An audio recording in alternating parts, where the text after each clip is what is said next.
Today, we're going to pull back the curtain on something we all use every single day, the apps on our phones.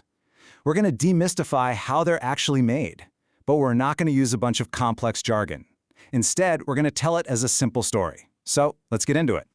I mean, really, have you ever been using an app and just paused for a second and thought, wait, how did this actually get here? It almost feels like magic, right?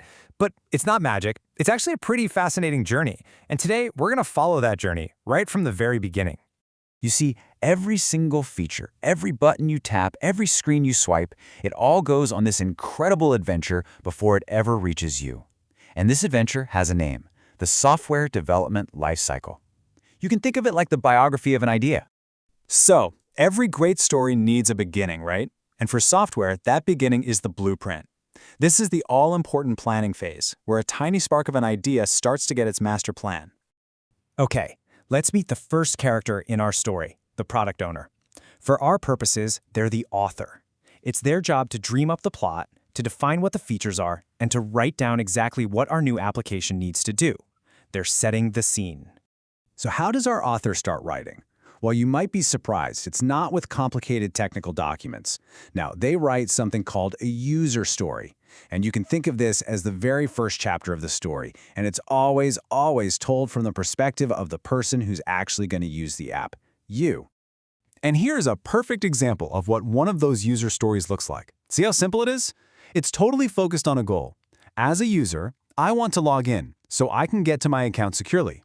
This one simple sentence, this becomes the guiding star for the entire process that follows. All right, with the first chapter written, it is time to hand the story over to the builders. This is the part where the blueprint starts becoming a reality, line by line of actual code. So let's meet our next characters, the developers. They are the builders of our story. They take those user stories from the author and they translate them into a language that computers can understand, which is, of course, code. They're the ones building the walls, the rooms, and the very foundation of our application. Now, these builders, they have a very specific rhythm to their work. First, they write the code. Then, and this is crucial, they save their work to a shared library. You've probably heard of GitHub, so that everyone on the team is working from the same set of plans. And finally, an automated tool, something like Jenkins, grabs that code, compiles it, and packages it all up, getting it ready for the next stage. But you know, great builders don't just build things, they build things to last. So they use this special toolkit to check their work as they go. They have tools to test the tiniest pieces of their code, to scan for any quality issues, and to make sure everything is strong and clean right from the get-go. And that finished piece, it gets stored safely in what's called an artifact repository. Okay, so our brand new feature is built, but it is not ready for the world just yet. Nope. First, it has to prove its worth. It has to face a series of really tough challenges. We'll call it the gauntlet of testing. And this is where the gatekeepers enter the story. This is the Quality Assurance Team, or QA for short. Their mission is absolutely critical. They have to push, pull, and prod this new feature in every way you can imagine to find any hidden weaknesses or bugs before anyone else does. Now, this process usually involves two critical trials. First, you have the professional QA team, and they run a whole battery of technical tests. Then, there's a second trial called User Acceptance Testing, or UAT. This is where a group of real users gets a sneak peek to make sure the feature actually does what that original user story promised it would. So, our feature has been dreamed up, it's been built strong, and it has been tested thoroughly. It has officially passed the gauntlet. Now, it's time for the climax of our story, the final launch. And for a launch this big, you need mission control, right?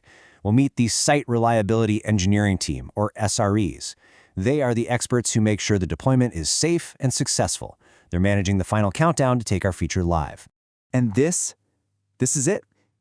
The destination, the production environment. This is the one single live version of the app that millions of people are actually going to use. All of that planning, all that building, all that testing, it has all led to this one critical moment. But Mission Control doesn't just hit a big red launch button. Oh no, they use really clever strategies for a smooth liftoff.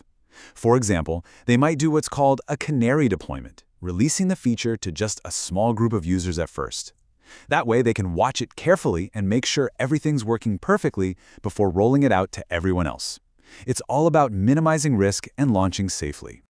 So, our feature is live. But the story isn't quite over, because maybe the most important part of this whole journey is looking at how everyone worked together to make it happen. And this really is the key takeaway. From the author with the idea to the builders who coded it, the gatekeepers who tested it, and mission control who launched it, it's a massive collaborative effort.